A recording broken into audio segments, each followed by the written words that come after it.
Welcome to Wayne's Old Time Radio Page channel. I'm Wayne, your host.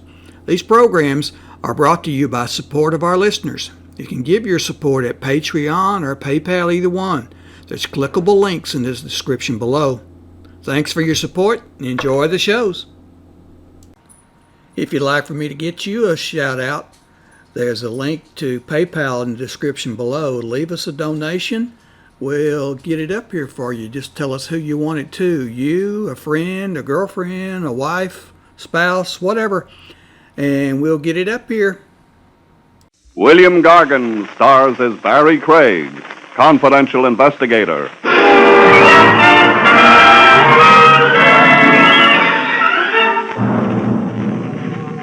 Murderers rarely have many friends. People can't keep up with them. You see, folks, they set such a killing pace.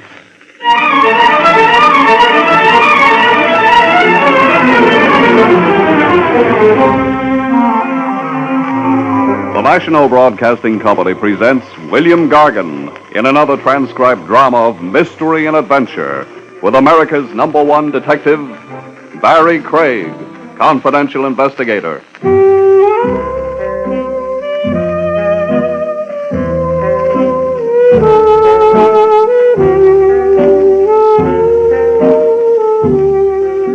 Barrie Craig speaking. In my business, a guy doesn't have many friends. We know too much about people. The wrong kind of things and maybe the wrong kind of people. Or are there any different kinds? I wouldn't know the answer to that one.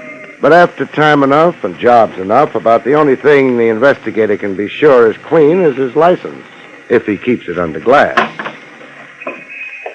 The hours are lousy, too. Hello, Willie. Evening, Mr. Craig. You want some coffee? In Willie's wagon? Lay off the cracks. It looks like coffee. It smells like coffee. And it tastes like sulfuric acid. I'll have a cup. Thanks. How about some nourishment? I'll have a couple of donuts instead. A couple? What do you think I am, a weightlifter? Just watch your teeth working on them. Hey, you on a job? No. Well, then what's keeping you up this late? Your coffee, mostly. You didn't have any before you walked in here. I can dream, can't I? Besides... Yeah? I felt like company. Private Eye gets tired of his own thoughts pretty quick. Why don't you quit thinking? I did half a dozen years ago. I've been a happy man since. Business. What'll it be, Bud? Does it have to be anything? I seen one of those before. Back up. Against the wall, huh? Sure. Hold it, Craig. The personal touch? Just sit there. Work on your donuts and coffee. I eat just as well without a gun. That's to keep you quiet, not stimulate your appetite. Thanks for explaining. Why do I have to be quiet? I want it that way. Uh-huh. This Keep Craig Quiet week? Yeah. I just passed the resolution. In a little while, I'm going to get sleepy. Don't let it bother you. My point is, do I have to be quiet only in Willie's wagon, or can I go be quiet at home? Craig. Yeah? I tried for you at your office first. The elevator man told me you'd probably be here. Jake's a prophet. Anybody else comes calling for you, the elevator man will tell him the same thing. You make it sound like a procession visiting Craig at midnight. Business isn't that good. Not a procession. One customer. You could give him a name? Sure. And when he gets here, what happens? I discourage him about consulting you. You reason with him? I discourage him. Hey, Bud, how about me sitting down? You got a seat back at the counter? No, but there's one in the kitchen. Also a telephone? I ain't checked recent. Keep leaning against the wall. This customer of mine, suppose he looks in here before he pushes the door open. So? He'll spot you. That's all right. Look, if I'm going to stay awake, I'll need more coffee. You. Yeah?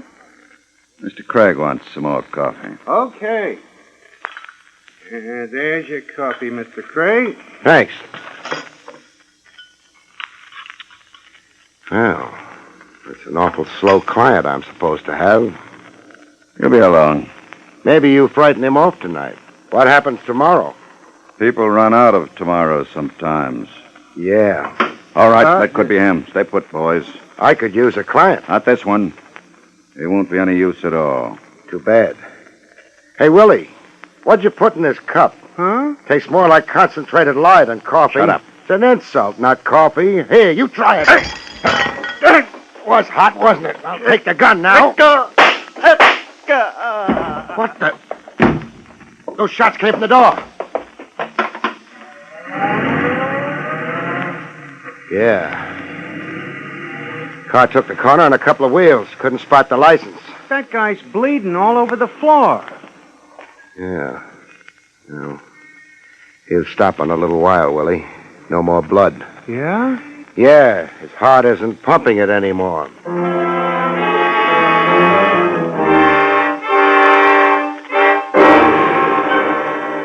The coffee I'd spilled in his face caked before the cops got to Willie's. It made him look very untidy. The deceased's name was John Largo, Mr. Craig. Thanks for telling me, Lieutenant Rogers. It would appear he was an executive from St. Louis. You mean executioner? A little early for indulging in theory, Barry. Not theory. The guy announced his job. The announcement was perhaps ambiguous. Largo was versatile. The numbers, jewels, slot machine. Okay, Trav. I know about a police officer's keeping his mind open. Must be drafty, though. Barry, Yeah? according to your report, Largo intended to discourage a client of yours. That's right. Which client? A client who hadn't hired me yet. But who had indicated he might. Trav, all these questions will maybe look good on a report, but I've told you all I know. I'm not happy about it. Well, maybe if I'd gone to college like you, I'd know more. The way it is, Now, you mustn't hold that college degree against me, Barry. I forgive you. Any psychiatrist will tell you it was my mother's fault. But I've got to bring something in for the captain. Isn't a fresh corpse enough?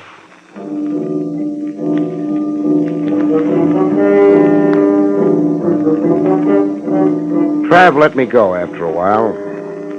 It had been a dull night. Willie's wagon was lousy with the press, and Trav had to concentrate on the department's public relations. I started for home, made a detour, and headed for the office on Madison Avenue. Jake would still be on duty, making sure nobody stole the building. Jake. Jake. Any cow wants to get milk, she can come to me. I ain't going out in the middle of the night. Jake, you're not on the farm anymore. What? Oh, too bad. You should have stayed up in Vermont. No, I got tired of it. Why? Too close to New Hampshire. I've been kind of expecting you. Yeah, I noticed your wide eyes. Jake, a little over an hour ago, a small, fair-haired man was here asking for me. Yeah, I remember him. I told him you was out getting poisoned over at Willie's. He find you? He found me. What I'm more interested in is the second person who asked for me tonight. I don't blame you. What? I said I don't blame you. Must be your Vermont accent. Never mind blaming. That second person was a client. I know that. That client of mine, from the looks of things, committed murder a half hour ago. Your office must be getting pretty crowded. My office. Jake, didn't you tell my client where I was? Client didn't ask. Preferred to wait in your office. In my... Oh, that's what you meant about it getting crowded. Yeah. But the murder didn't take place in my office. Not the one I'm talking about, anyway. That's nice. Makes less work for the cleaning women. But in that case... Never mind. Take me upstairs. Yep. Going up? Where else would I be going? I don't know. Them's my instructions. Always ask the passenger which direction he's going. Jake, what kind of a man was he? Who's that? The one up in my office. Well, up in Vermont, we wouldn't call him a man.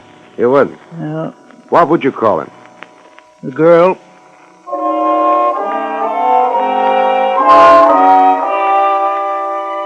This wasn't my night for appearing smart.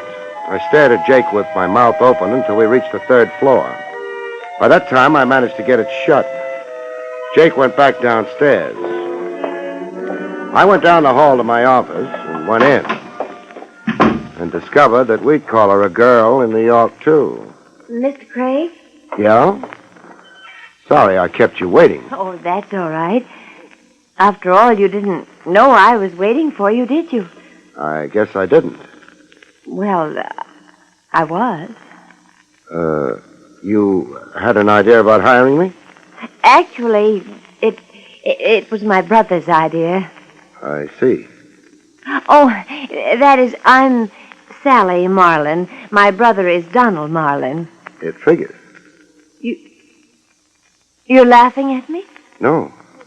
I wouldn't like you to, even though I'm not doing this very well. Exactly what are you doing? Oh, explaining. Donald's in trouble. The world isn't doing too well either. Are you trying to make me angry?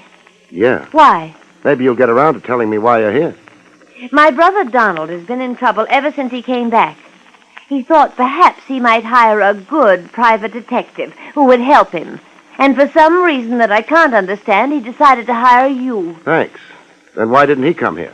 He was afraid to leave the house. He sent you instead? Yes. What kind of trouble is he in?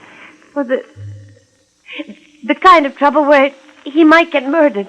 Usually a man in that kind of trouble goes to the cops. Donald can't. Why not? Well, he doesn't want to get into the papers. Things like that. He's shy? Mm-hmm. Good night, Miss Marlin. What? When it comes to protection, a private eye can't come within a couple of light years of the cops. Nobody afraid of being killed was ever that shy. Well, I'm sorry. It's because of the purple cow. The one nobody's ever seen? Oh, no. No, this one is a little statue of a cow made out of purple glass. How much is it worth? Well, it's kind of an antique, and... Your brother has it, but neglected to get legal title to it? Something like that. That's why he can't go to the police. I'll have to see him. Oh, of course. We live at 39 Barchester. 39 Barchester. Mm-hmm. Donald gave me some money to... Well, I guess it's called a retainer.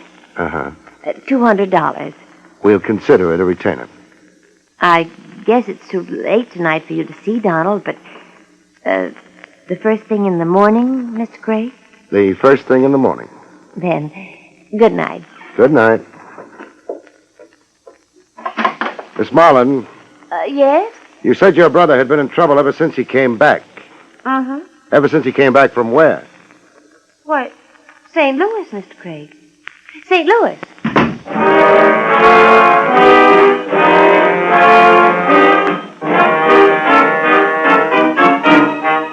The dead Mr. Largo had also been from St. Louis. I crossed to the door and opened it. Sally Marlin was waiting for the elevator. Jake would have his troubles waking up. The elevator would have its troubles climbing all the way up to the third floor. I used the back stairs. By the time Sally Marlin would make it to the lobby and the street, I ought to be ready for her. In my car halfway down the block. I was. She used a cab. And we went riding.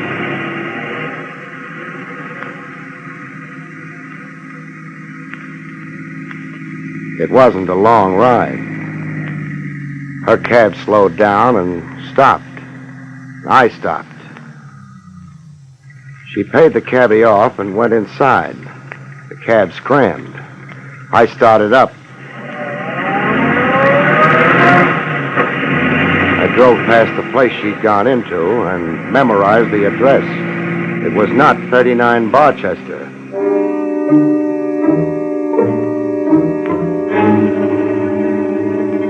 "39 Barchester was way over on the west side of town. Maybe Sally Marlin had stopped off at the other address for a drink. You can get drinks at the Club 44, not to mention a ringside seat at a roulette game, a hand at poker, or a thug for hire. Maybe Sally Marlin had been thirsty. I didn't stop at 39. The man in a creased hat and a bulging overcoat was trying too much to look like the local scenery. I cut around the block and wondered. There'd be an alley leading to the back of 39 Barchester. There was. There was a man there, too, making like an ash can. I parked on the next block and took a walk. I was going to have trouble visiting my client. I decided to have trouble in the alley. More privacy than out front. Hey, Bud. Huh? Got a match? Sure. Thanks. Forget it. How's life among the ash cans? Huh? Kind of cold, isn't it? It ain't warm. You'll be glad to get back to the club. No, I ain't kidding. Well, what are you waiting for? Cochran sent you? What do you think? Yeah, but he didn't say nothing about pulling me out of here. Hey, wait a minute. I seen you before. Is that supposed to be a big surprise? I seen you before. Your name's Craig. Word gets around. You're a dick, a private dick. Says confidential investigator on my door. You don't need a gun. Keep your hand away from Wise guy, Not tonight, you won't.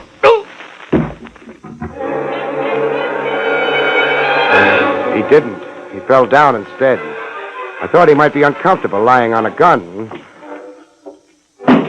So I disposed of it for him. I wondered if he'd thank me for it.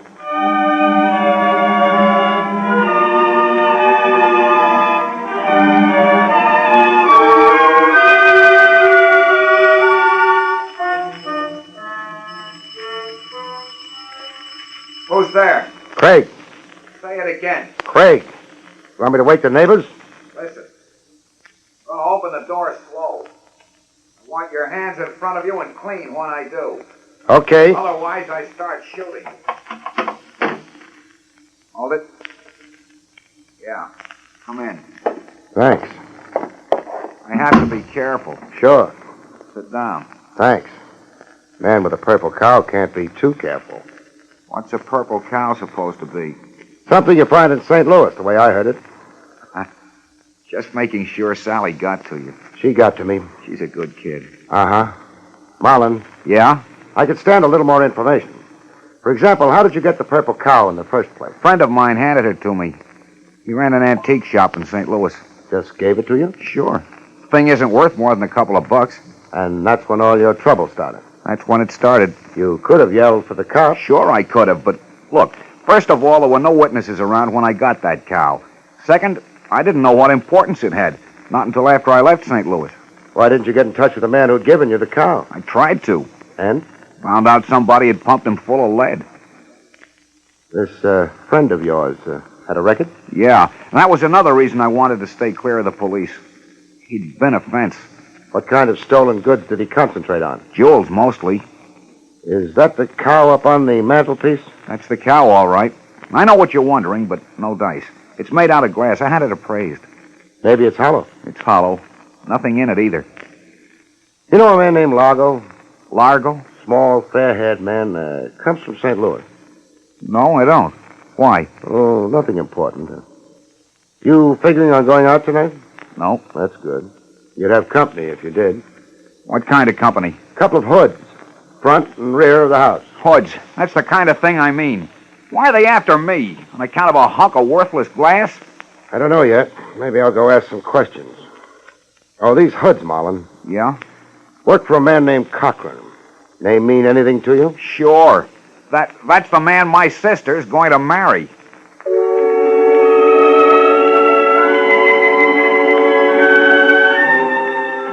I used the front door. The mug in the alley might be resentful. I had no time to soothe him. I had a headache. I wanted to go home and kill a couple of beers and sleep. Marlin was safe for the night. So was the cow. No reason why I shouldn't go home. Maybe that's why I didn't go home.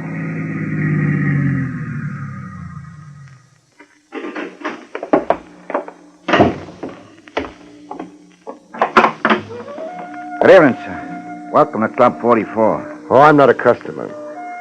Cochran, huh? Mr. Cochran? All right, let's be formal. Mr. Cochran. Mr. Cochran's not in, sir. Okay. Take me to where he isn't in. Harder. Listen, you. No, I'm too tired. Stop crowding. You're all alone compared to what I could do to... Tough? Big. You could be cut down. Let Cochran try it. Come on. Okay, take your hands off me. Just a sample. Let's go. Cochran isn't going to like this. Maybe I won't like Mr. Cochran. The gentleman to see you, Mr. Cochran. Gee, thanks. Mr. Craig. Frank. Hello, Miss Marlin. Hello, Cochran. I couldn't start nothing out in the club, Mr. Cochran. Don't be silly, sir. Mr. Craig is always welcome. Run along, huh? Yes. What are you doing here, Mr. Craig? I confused it with 39 Barchester, maybe. The same way you did. Nice to meet you, Mr. Craig. Uh-huh. Of course, I'm curious about why. Sally Marlin hired me for her brother. She was worried about him, so she left my office and promptly headed here. She, didn't want to worry alone. Exactly what I was thinking. So I went on to 39 Barchester. Oh? The man watching the alley may have a little trouble with solid food for a while. I see. Marlin and I had a nice visit. Then you know about Sally and myself. Sure. I also know you put those men on Marlin. To protect him. Then why did he want me? I didn't know that Mr. Cochran would be able to help my brother. You did say help? We've had a lovely conversation. I think it's over now. I think it isn't. You must have a reason. I was hired to do something about the trouble Marlin's in. And you're doing it here? Let's say I'm trying to. I hardly appreciate your sweaty efforts. But you're the one who's sweating. Know a man named Largo Cochran? Yes, Never mind. He's dead. Why? Wonderful thing. The radio. Uh-huh. Largo made a nice haul in St. Louis. Jewels. He turned them over to a fence who ran an antique store. How interesting. It gets better as we go along. The fence then turned around and handed Marlin a purple cow. Marlin left town.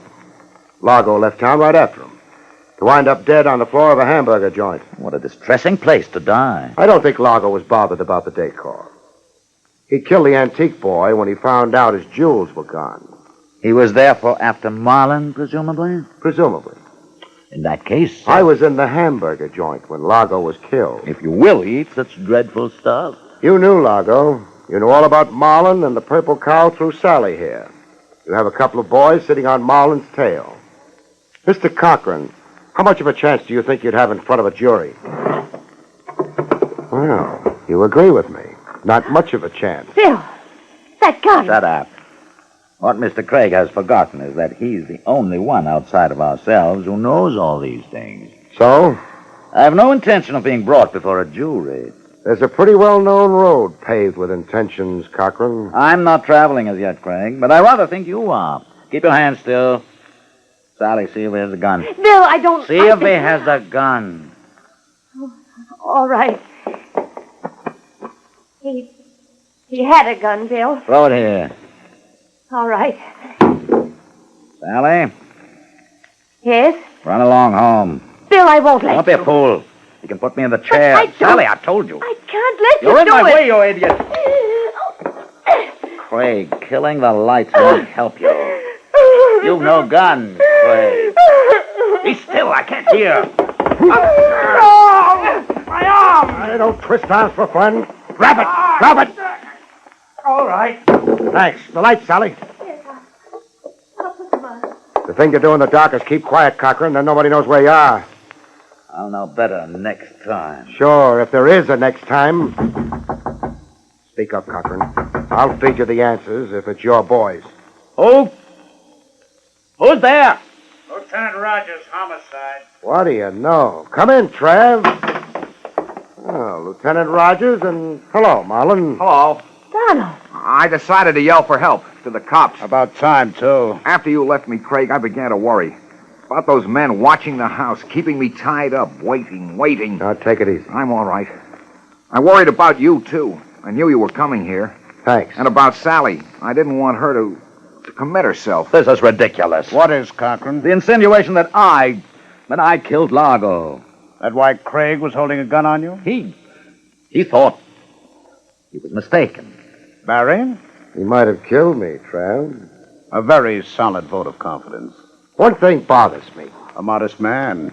That's because I never went... Barrie. Okay, I'll save it. The thing that bothers me is, how did Largo find out Marlin was going to hire me? Seems like a fair question. Would anyone here like to answer it? Maybe we can throw a couple of possibilities out. Marlin wouldn't have told Largo for a lot of reasons.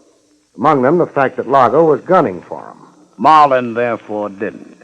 Would Sally? I never even knew this Largo. A reasonable reply. You're accepting it, Barrie? Uh-huh. That leaves us Now, wait. Perhaps I did tell Largo something about it. You found out through Sally?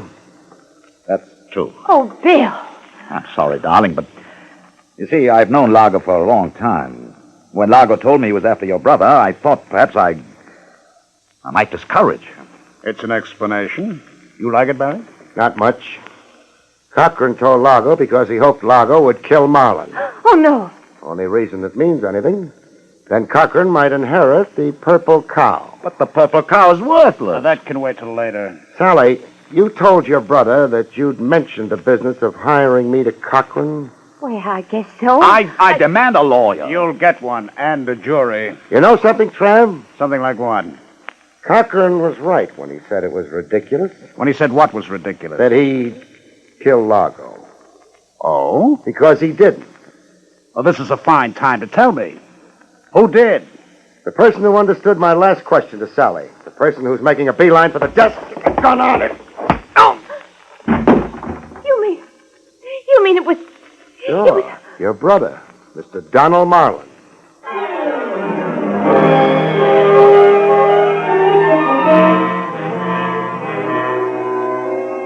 Mr. Marlin was very silent after that. It didn't take long to book him. Cochran didn't bother going along for the ride, but Sally did. That's that. Sorry, Miss Marlin. Well, I've always known Donald wasn't very... Barrie, Yeah? before the DA embarrasses me, suppose you tell me why I've locked him up? Sure. He was the only possibility who didn't know Largo. I refuse to stand here and feed you questions. Use the narrative form. Won't take a minute. Largo, back at the hamburger joint, when he was waiting for my client to show up, said he wasn't worried about being spotted before he could kill him. That meant my client didn't know Largo. It was Marlin's idea all along to kill Largo and implicate Cochran for the killing. But for a purple cow? You've got Marlin's keys. One of them must be for a safe deposit box. The boys are already checking. Nice work, Trav. Now, once you pointed a finger at Marlin, I realized that he was the only source for the purple cow fantasy. Actually, the antique store fence in St. Louis must have slipped the jewels to Marlin in an effort to defraud Largo. So Marlin invented the purple cow as a red herring? We're getting our colors mixed, but that had to be the idea. Yes. Good night, Mr. Craig. Good night, Miss Marlin. I can't think of a last line. Well, I can't either, but... Oh, you've been sweet, Mr. Craig. You never suspected me. Does there have to be a last line? No. Good night, folks. See you next week.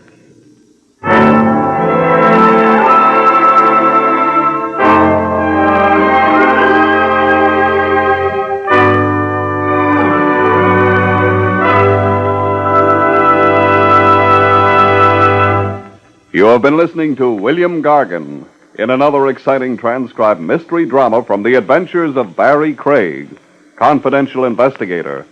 Tonight's story, Death and the Purple Cow, was written by Lou Vittis. Next week, it's a strange story titled Ghost of a Chance, about which Barrie Craig has this to say. In next week's story, a man comes back from the dead to haunt a wife who's been dead almost as long as he has, in an insurance scheme that almost, but not quite, cancels out yours truly. See you next week, folks.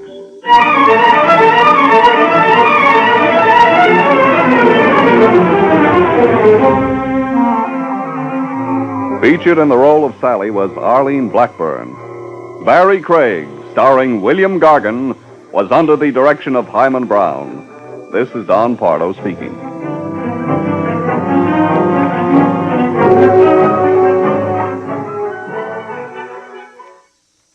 Now enjoy Meredith Wilson's Music Room on NBC.